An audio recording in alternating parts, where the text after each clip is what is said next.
So in this video, I'm going to give you a couple of tactics and ideas and techniques on how I manage to fall asleep on average in just 11 minutes. And that's data from over 300 nights of sleep. Anyone who has been around me whilst I fall asleep has usually been jealous. And I'm not going to give you the same basic advice that I see YouTubers give, like, oh, make a rule, no screens 1 hour before bed, because it's just, although the advice is good, it's just too generic. And I honestly use my screens, my phone and my computer till the minute that I go to bed. So straight away, rule number one, technique one, is use the screens but put on the blue light filter. So this makes the screen go really red and orange. Put it on to the max around a few hours before you go to sleep. So for me, I turn mine on around 6 to 7 p.m. and I put it on max. Some people say that, oh, it's annoying, they don't want their screen to look like that, but then you're literally just messing up your sleep to not do that. So just use that feature. It's on most phones, it's on iPhones, it's on MacBooks, it's on even Windows PCs. And so with this blue light filter, this nighttime filter, you can still use your screens before you go to bed. And I know for a lot of people, that is almost a requirement to sleep. All right, secondly, no one is sleeping long enough. People who are sure that they're sleeping for 8 hours are incorrect. Now, let me ask you a question. You want to wake up at 6 a.m. and you want 8 hours of sleep. What time do you go to bed? It's simple maths. Everyone will say 10 p.m. Everyone is wrong. The correct answer is around 9, maybe even 7:30.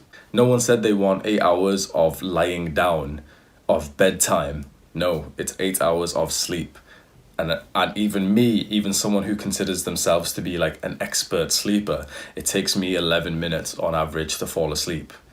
So technically, I would need to go to bed at 9:49, not 10 p.m. And even then, that is assuming that I hit my perfect average sleeping time and then don't even wake up for a single second during the night, which is obviously still unrealistic. So I want to wake up at 6:30. 6:30 a.m. is my daily wake up time.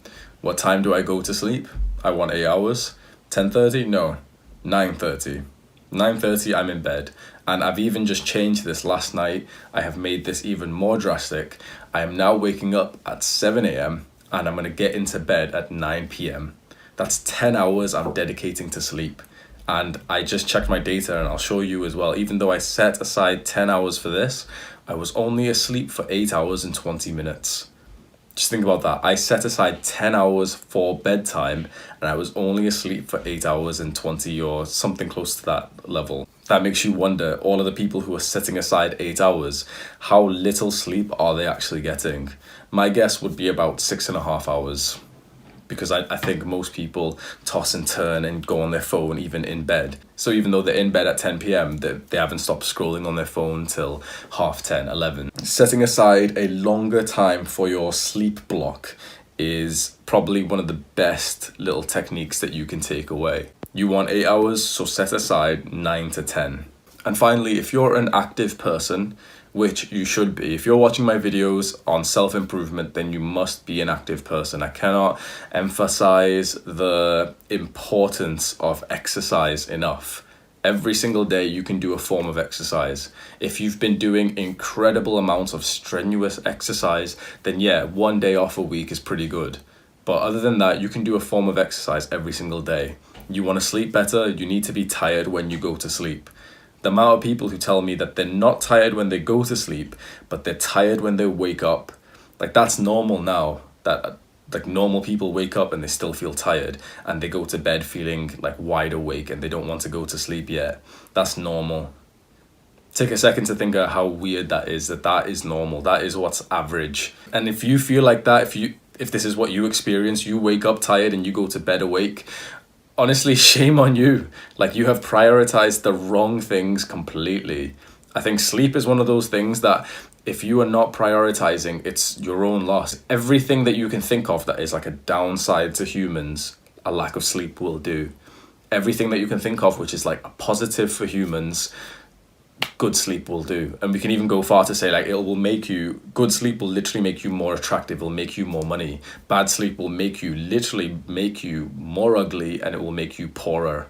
It will make you less educated. Everything you can think of. Your brain power is just going to be worse if you're not prioritizing your sleep.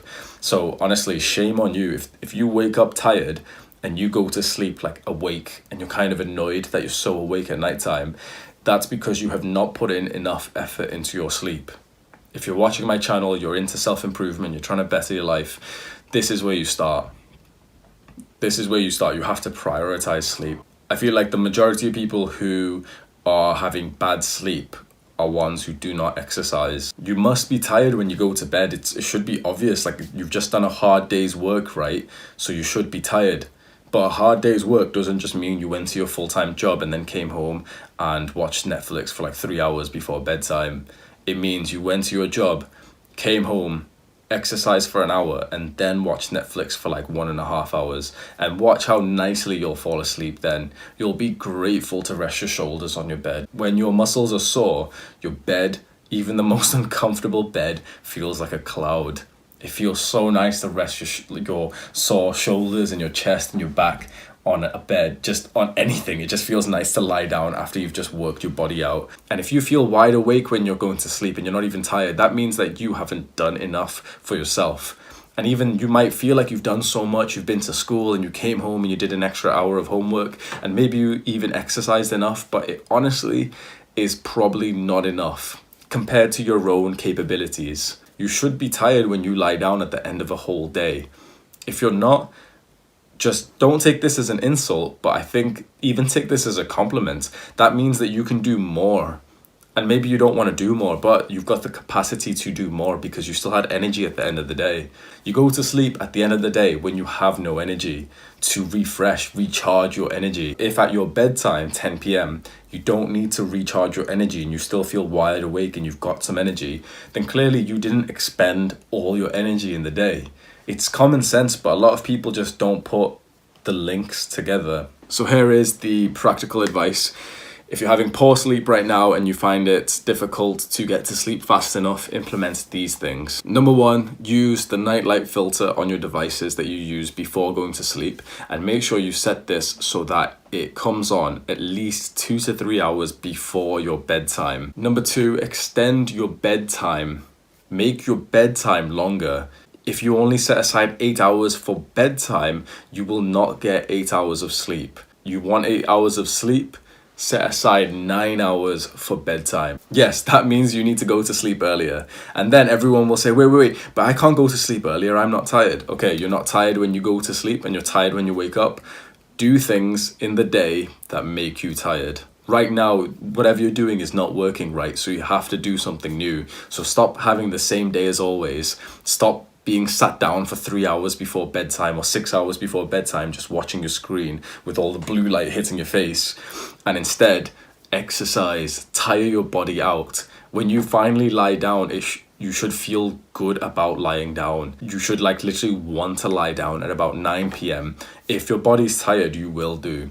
And that also goes for your mind. If your mind is tired and you've done a good amount of work and you feel strenuous and a bit stressed, you'll fall asleep easier. That's about it. I think there's 3 things that I do that most other people who ask me for advice on sleep don't do. So now I'm going to have both of my playlists, physical health and mental health. Both of these have got knowledge that will help you sleep better. Physical health will tire you out physically more, and better mental health will of course help you in literally all of life. But when you've got better mental health and less thoughts, and you're not daydreaming and you're not deep in thought about something important, you're obviously going to sleep better. So you can get more knowledge from these. That's it. That's how I fall asleep in 11 minutes on average. Take care.